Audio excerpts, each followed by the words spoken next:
So coming to the risk factors. So there are many risk factors. So I told you a previously healthy lung or it is a previously diseased lung.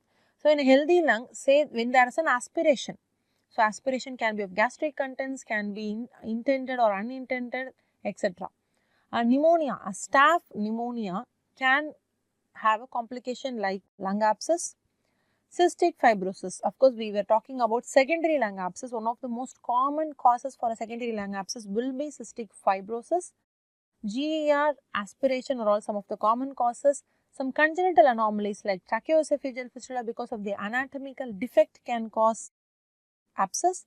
Immunodeficiencies and impaired immunociliary clearance, that is local immunodeficiency is there.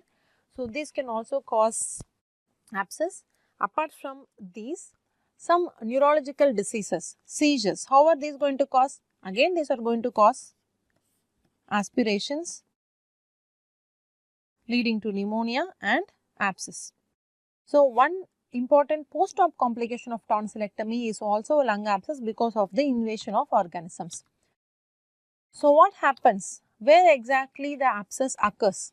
Okay, so it depends on when the aspiration occurs, because one of the most common causes will be aspiration.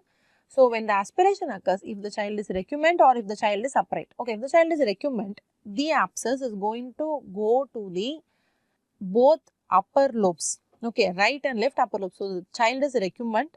So the abscess will occur in the upper lobe. So it can occur in the right or in the left side. And in the right lower lobe, apical segment also can get involved. If the child is upright, it is going to go to the posterior segment of the upper lobes. So generally we need to understand lung abscesses are quite common in the upper lobes. Okay, and in the upper lobes, if the child is recumbent, it can be just the whole upper lobe. If the child is upright, it is going to be in the posterior segment. And coming to the laterality, which is common right or left. So primary abscesses, that is a healthy lung, right side is more common. So the site predilection, the lobar involvement depends on the position of the child, and the laterality depends on the primary or the secondary lung abscess. Okay. Next, coming to the causative organisms. So it can be aerobic and anaerobic organisms, both can cause lung abscess. In the anaerobic organisms, most often we know that the bacteroids, Fusobacterium, Peptostreptococcus. So these are the most common anaerobic organisms that will cause abscesses. In aerobic, of course, we know staph and streptococcus. Gram-positive organisms, among gram-positive, these are most common. Gram-negative, E. coli, Klebsiella, Pseudomonas. Very rarely Mycoplasma. Okay. So we need to know it. We have to cover for both gram-positive and gram-negative when you have a patient with lung abscess. Okay. Right. So what about fungal? Fungal do occur, and in cases like cystic fibrosis in children with impaired mucociliary defense, in immunodeficiency children, yes, fungal abscesses are also common. A viral per se doesn't cause an abscess, but that could have been a primary viral infection like COVID, etc., which superadded with bacterial infections can lead to an abscess. Okay. So what happens? What happens when the child has a lung abscess? So a lung abscess, usually the children are quite sick. There is a prolonged fever, there is a cough, there is a dyspnea, tachypnea, emesis is there. This child, an older child, will complain of a chest pain relating to the site of the abscesses. So they can complain of chest pain also.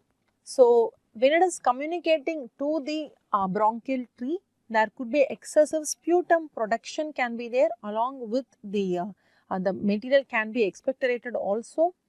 Abscesses are long-standing illnesses. Okay, so because of that, the child could have weight loss. Again, communication with the bronchial tree can lead to sputum, and there could be hemoptysis also. So when you examine a lung abscess child, so generally in general examination you will find that the child has tachypnea. There could be increased work of breathing, that is in the form of retractions can be there.